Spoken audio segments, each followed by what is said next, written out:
Siitä on pian jo 2 vuotta aikaa, kun vantaalainen Jere Pöyhönen osallistui Suomen Euroviisukarsintoihin, eli uuden musiikin kilpailuun. Alkoi tarina, joka teki Kääriän tunnetuksi paitsi täällä Suomessa, myös muualla Euroopassa. Nyt Kääriä istahtaa 9-vuotiaan Vilin haastatteluun.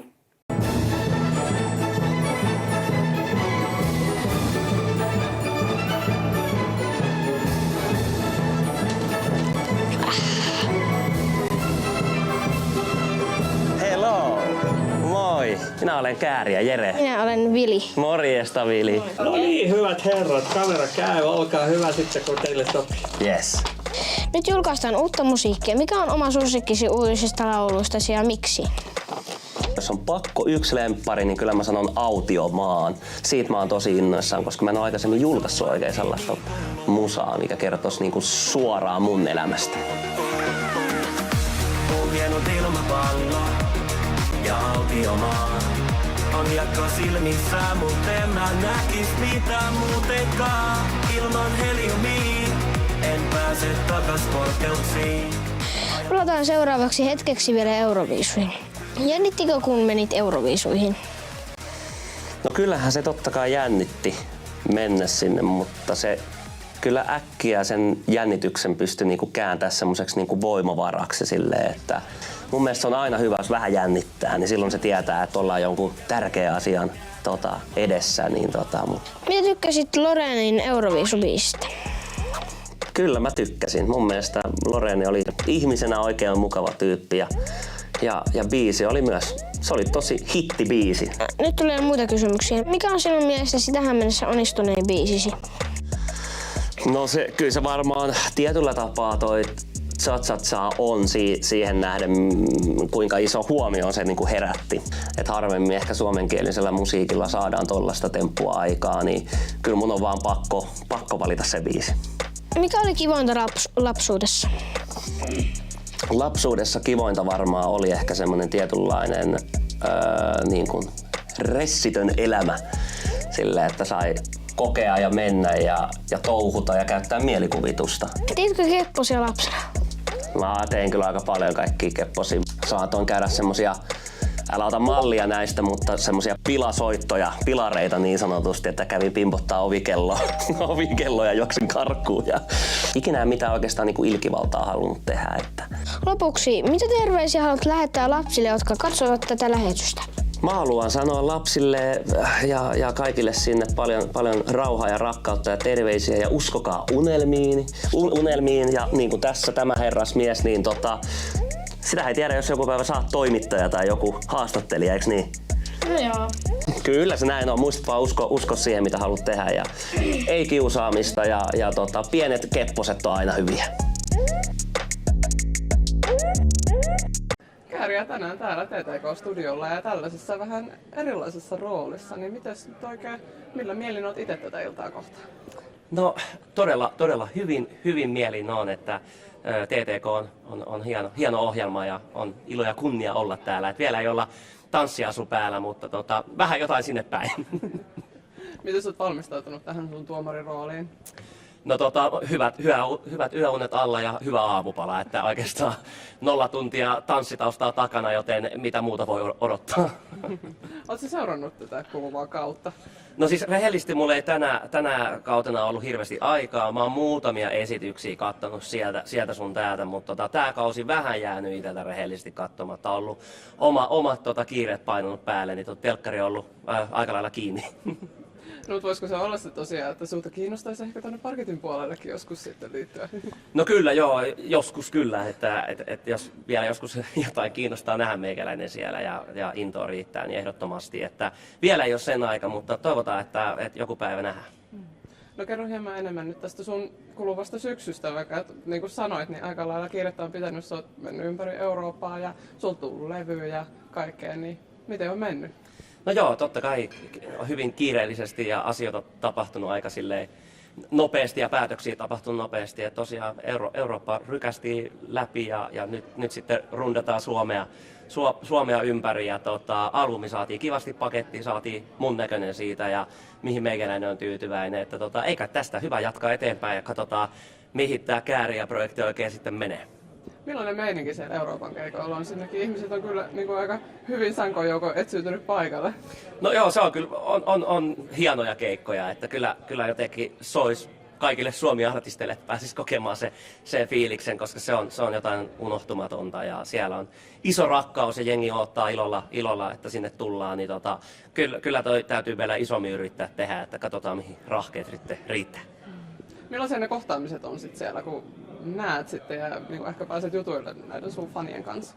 No joo, onhan siinä aika semmoinen superfani-meininki, että siellä se fanituskulttuuri on snadisti ehkä erilainen mitä sitten täällä, mutta hyvä meininki, ihmiset osaa käyttäytyä, ihmiset hymyilee ja antaa tilaa ja oikein mukavia kohtaamisia ja hienoja ihmisiä. No kerro hieman enemmän, tai niin kuin, millaista se on se superfanikulttuuri sitten oikein siellä, miten se näyttäytyy sun kohdalla? No joo, onhan se ihmeellistä, että joku laittaa kaikki rahansa ja aikansa siihen, että kiertää kaikki Euroopan keikan läpi ja saattaa olla niin kuin monesti keikkapaikalla aikaisemmin kuin me ollaan, että siinä on jotain omistautumista ja siistiä ja jotain hulluutta, että makeet, että on tommosia ihmisiä, jotka laittaa elämänsä kääriään, että on hienoa. Näetkö paljon siellä sun keikoilla niin sellaisia tuttuja naamoja, jotka sitten on tyyliin aina niin kuin ilta toisensa perään sitten ihan missä vaan, mihin se meetkin, niin on siellä mukana? No totta kai siinä eturivissä varsinkin näkee semmosia persoonia ja sitten totta kai myös suomalaisia, että iso kiitos niille suomalaisille, jotka myös on jaksanut lähteä muutamia keikkoja kattoo Eurooppaa, että se on kyllä hienoa, että kumminkin Suomen päässä meillä on keikko, että täällä niitä voisi katsoa, mutta ne ostaa vielä lentoliput ja lähtee sitten Eurooppaan katsoa, niin se on kyllä siisti juttu. Siis kuinka monta keikkaa sä oot yhteensä tähän mennessä vetänyt tämän vuoden aikana? Nyt on paha kysymys. Varmaan joku, Euroopassa oli 17, kesällä oli ehkä 30, siinä on joku lähemmäs 60 varmaan. 60-70 vedetty.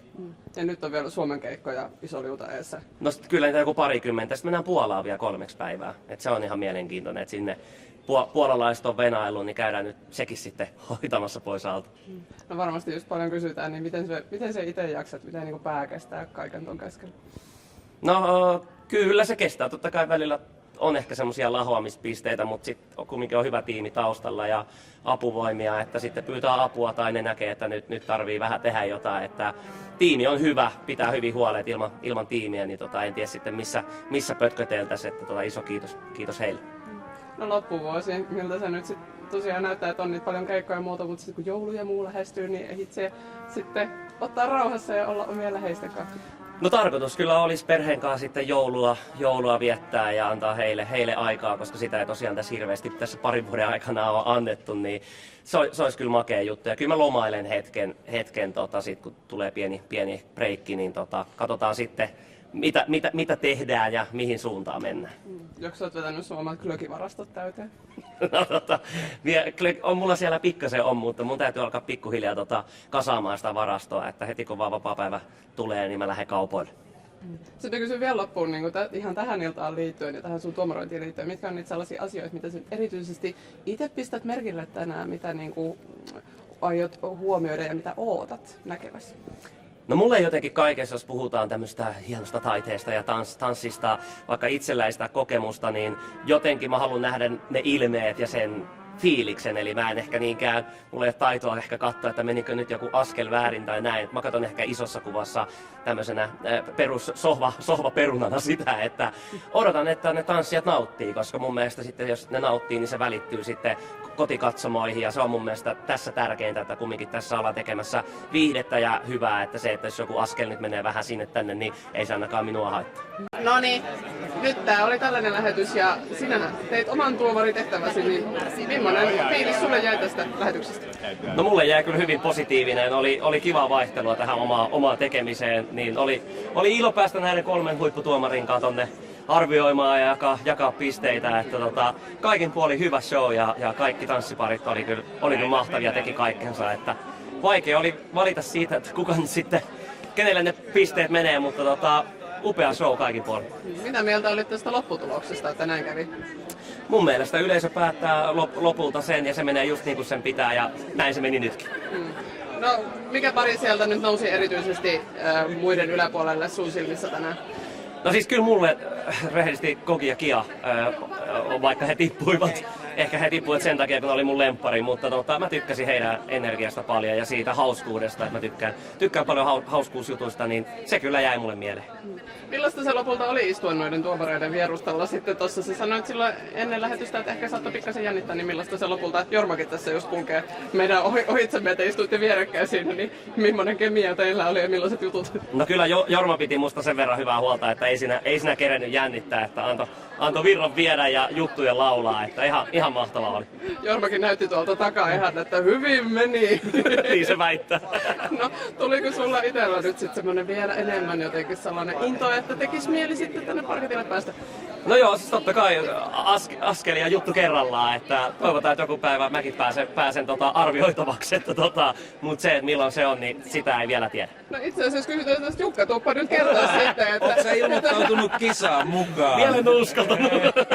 Mitä mieltä Jukka oot, että pitäisikö Kääriä tulla? Kyllä tällainen valontuoja voisi tulla hyvinkin meidän ohjelmaan mukaan. Ihan varmasti olisi tosi hienoa, jos vaan pääsit ehdit. Joo.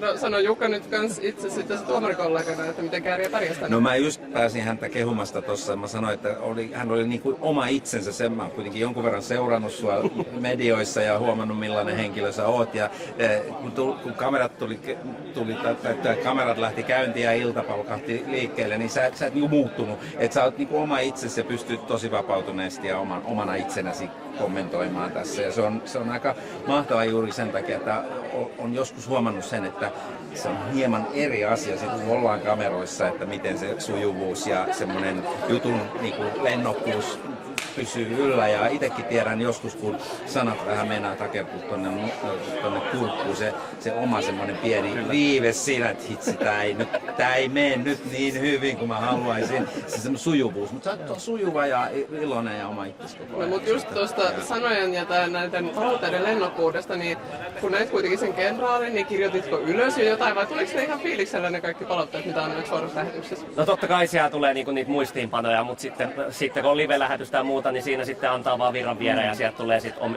muita juttuja mahdollisesti. Että oli kyllä kaikin puolin. Kyllä tässä on varmaan sen verran kovan myllyn media edessä ja kameroiden edessä käyty, että tää on vaan mukavaa. Mä tykkään olla tällaisissa ja haastaa itteeni.